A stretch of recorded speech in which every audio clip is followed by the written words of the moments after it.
You must have made a few mistakes. When the rent is due, customer is supposed to pay. So obviously we had to chase them. It's business and we are in India, so that's the norm. Lights, camera, action. Hello and welcome. We have a very special guest for us. We have Mr. Harshwardhan Raikwar, who is the founder of Guarented, one of the pioneers in the rental industry in the country. We welcome Harsh. Thanks, Manish. We'd first like to start this conversation by understanding. If you can just introduce yourself a bit, talk about Guaranteed, how the genesis of Guaranteed happened. That takes me back to when I first came to Bangalore. As I was telling you, the first time I came here to stay here was in 2012.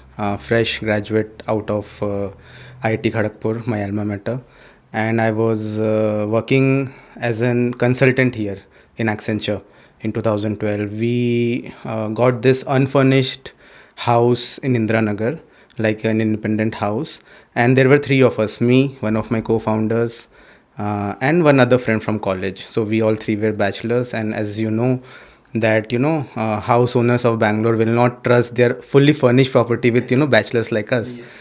We got an empty flat, and it was those days when big discounts on Flipkart and Amazon were running. Flipkart was also trying to capture a good market share, so a lot of good discounts were going on. But as it turns out, we didn't even have a credit card because we just started fresh out of college. When we got that unfurnished apartment here, it was all empty, and one question came in front of us, that should we buy the furniture and appliances that we obviously need, or is there any other means to get it done? So that was in 2012 when that question hit us, all three of us.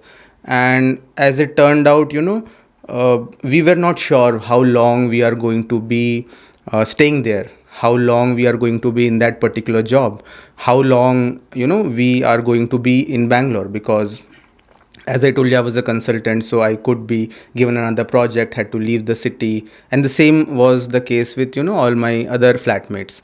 That was the genesis, or the seed was planted, that a service like furniture and appliance on rent was that seed was planted in our heads. That time we figured some local vendors, but the deposit was very high, so we saw that market gap was there. You must have made a few mistakes, Definitely.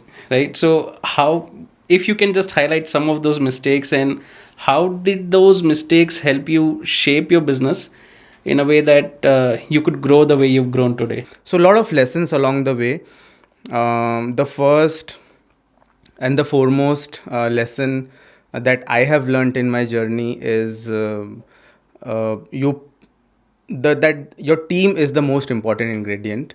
If you are there with the right team, then no matter what the market is, no matter what the situations are, with the right team and the right mindset, you can overcome almost any obstacle. If the team is right, and if your market is not right, then you will find the right market. If the team is right and if your product is not right, then you will move towards finding that product market fit. So with the right team, with the right kind of people, you can navigate almost any obstacle that comes your way. Indian consumers, and at least in the urban households, is about ownership of appliances. You build an asset out of it. Right now, when you pick it, when you go for renting, it's more of an expense that you incur month after the other. Correct. So, how did you try to bridge that gap, changing that mindset that probably ownership is not the right way to move forward? There is an option of rental. So to answer that, as I told you, there was an inherent need in the market with the young crowd, the people, the bachelors basically. So those are our main target customers. And when they move to a new city, and most of us, we share a space like a 3 BHK shared between three friends, each one gets a room, and most of these places are unfurnished. So there was no need for us to plant any idea, or to market very aggressively in the initial days, because as I told you, the market was ripe when we started, people were already looking for such a service. And now the reason why people were looking for such a service was they did not want the hassle of ownership early in their careers. Rather, if you are renting, then first of all you save some money upfront. You can invest that money somewhere else, like you can do an SIP, or you can do an investment of your choice and see that money grow. And you can divide the rent, and the rent that I'm talking about is a very very nominal rent. So it gives them the flexibility to divide the rent. One of them leaves, another one comes, so he starts paying the rent. So there is total freedom on. And I'm talking about big assets which are definitely very tough to dispose of, and definitely tough to get rid of. So the market was ripe, so we did not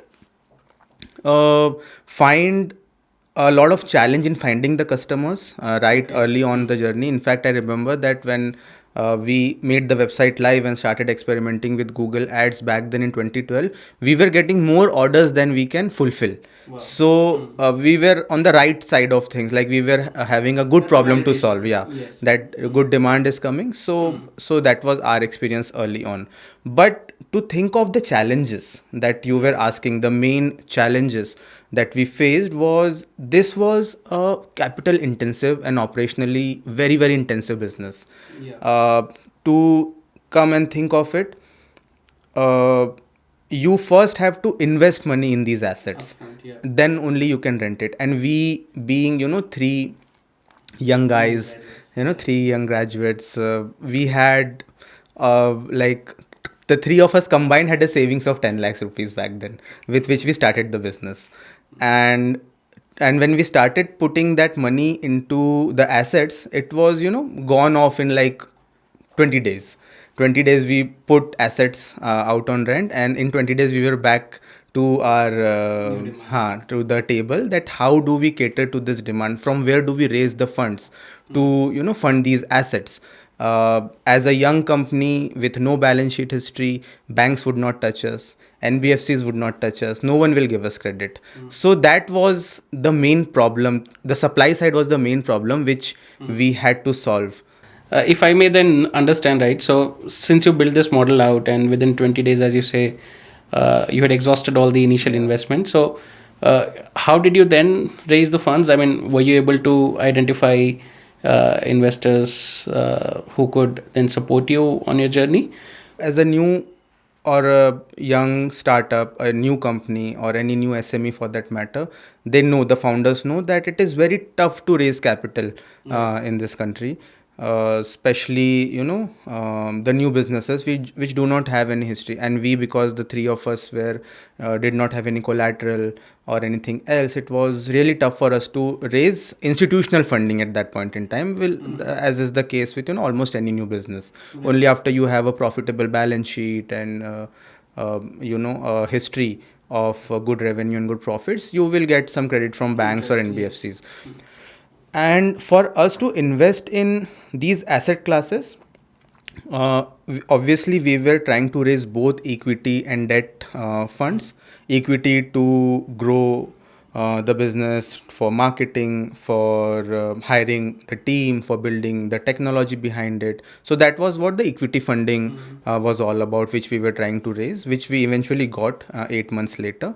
But the main problem to solve here was how to raise the debt capital, because it is not very wise to invest your equity capital into those physical assets which will slow you down, because that will the demand will keep on growing, and it will not justify the return which an equity investor would want on their investment. So we came up with a lot of models. So we started with obviously friends and family.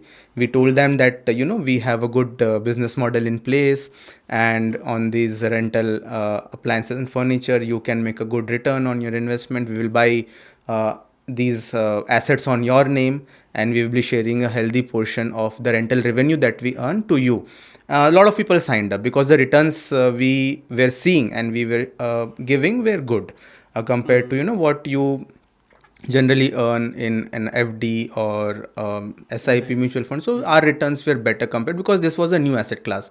So some friends and family, they signed up, they trusted us on a face value, they gave us some money which we put it in these appliances, and we fulfill more orders.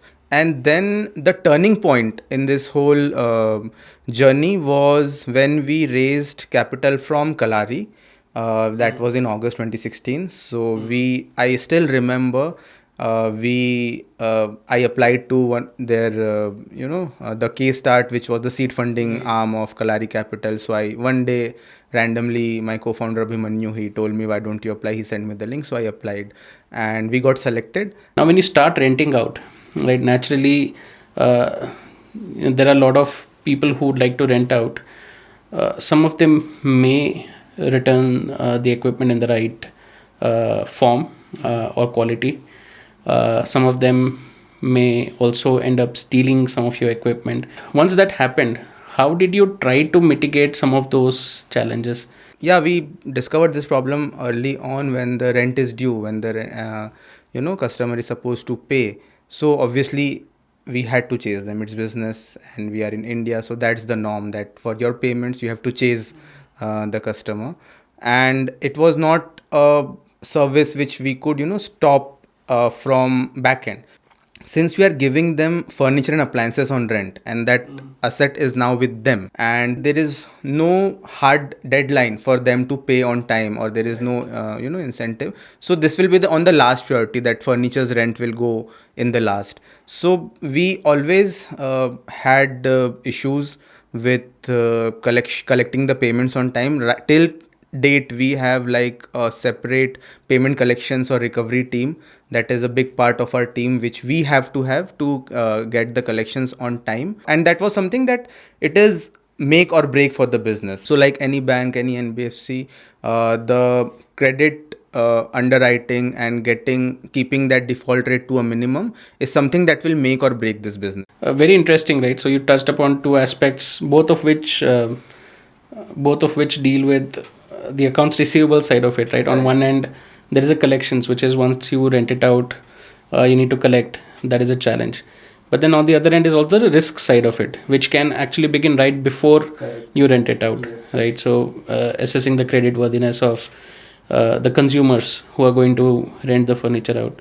So where did Recordent as a platform fit into the entire value chain for you from the perspective of managing your, let's say, credit risk or collections? Once you have rented the products out, and if the customer is defaulting, is not willing to pay the rent on time, and there is that he will not return the assets also.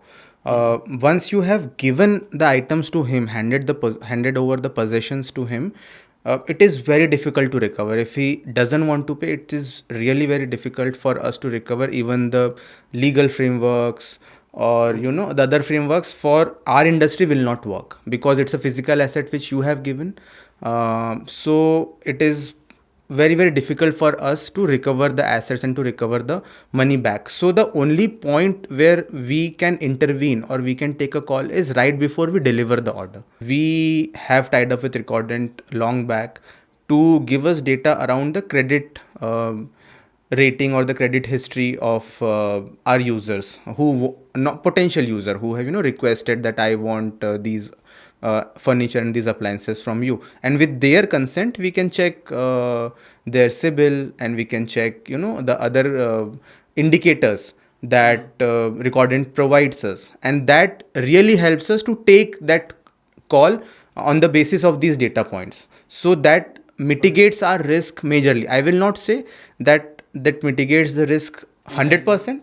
That will never be the case, but to a point where we are comfortable that okay, if these many delinquencies even happen, then our business will continue to run. So we take that cost as a business cost, but we get a lot of insightful data points, obviously with the permission from the user, because they also want to use the services. So they give us permission, and with their permission, Recordent provides us those data points, which helps us take that call whether this particular customer is credit worthy or not, whether we can give them these assets or not. And one thing that I want to highlight is it is very very cost effective for us, because our loan book or our ticket size for one customer is not very high.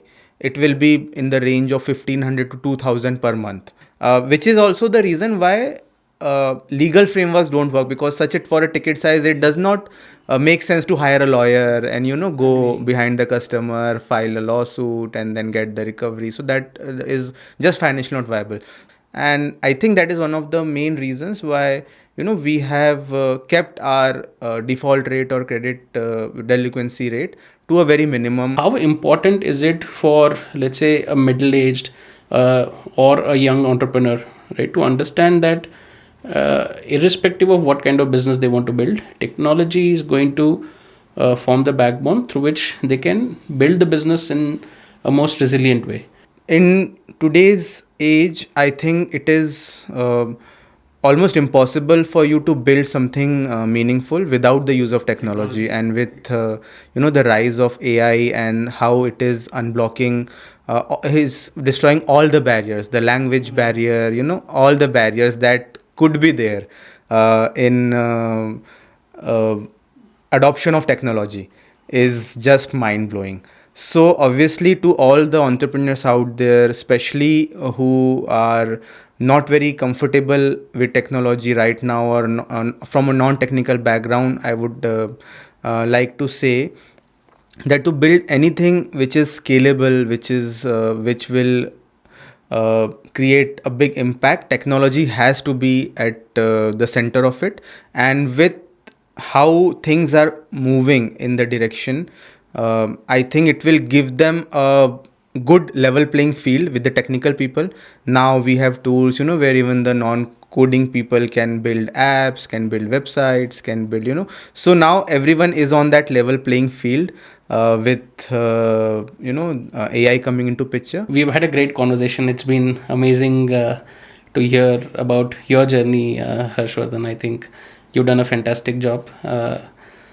For the SMBs, I would really insist that they learn about your journey as to how you ended up building such a good business. And I hope this podcast will help a lot of listeners. Thanks a lot, Harsh, for joining this conversation. Thanks, Manish, for having me over. It was lovely chatting with you, and it's been really nice. Same here.